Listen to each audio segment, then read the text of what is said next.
junho 16, Neemias 2. No mês de Nissan, no ano 20º do rei Artaxerxes, uma vez posto o vinho diante dele, eu o tomei para oferecer e lhe dei. Ora, eu nunca antes estivera triste diante dele. Era proibido estar triste na presença do rei. Ninguém podia chegar na presença do rei com cara triste. O rei me disse: por que está triste o teu rosto se não estás doente? Tem de ser tristeza do coração. Então eu tremi sobremaneira. E lhe respondi: viva o rei para sempre! Como não estaria triste se a cidade onde estão os sepulcros de meus pais está assolada e tem as portas consumidas pelo fogo? Disse-me o rei: que me pedes agora? Então orei ao Deus dos céus. Aquela oração super rápida: Senhor, me ajuda.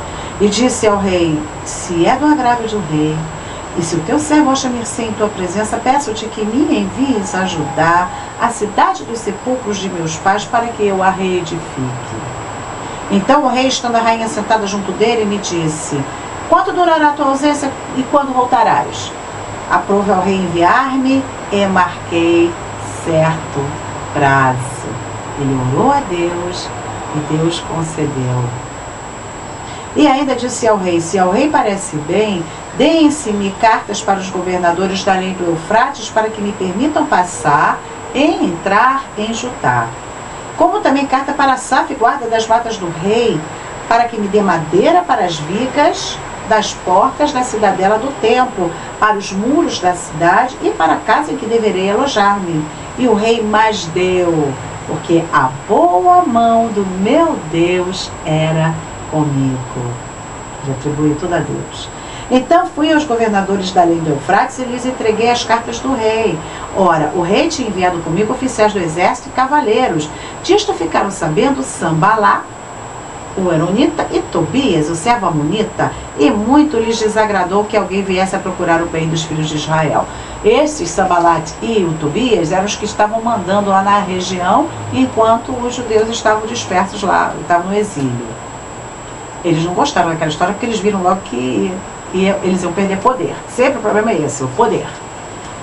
Cheguei a Jerusalém, onde estive 3 dias. Então à noite me levantei e uns poucos homens comigo. Não declarei a ninguém o que meu Deus me pusera no coração para eu fazer em Jerusalém. Às vezes a gente tem que ficar calado sobre a menção que Deus nos dá. Temos que ficar calados, não podemos falar, a não ser que chegue a hora.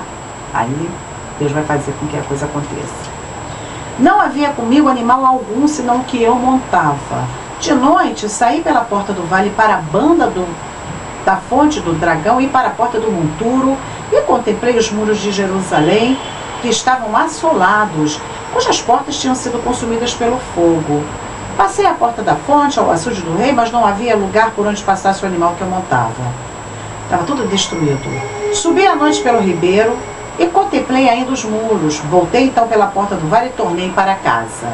Não sabiam os magistrados aonde eu fora nem o que fazia, pois até aqui não havia eu declarado coisa alguma, nem aos judeus, nem aos sacerdotes, nem aos nobres, nem aos magistrados, nem aos mais que faziam a obra.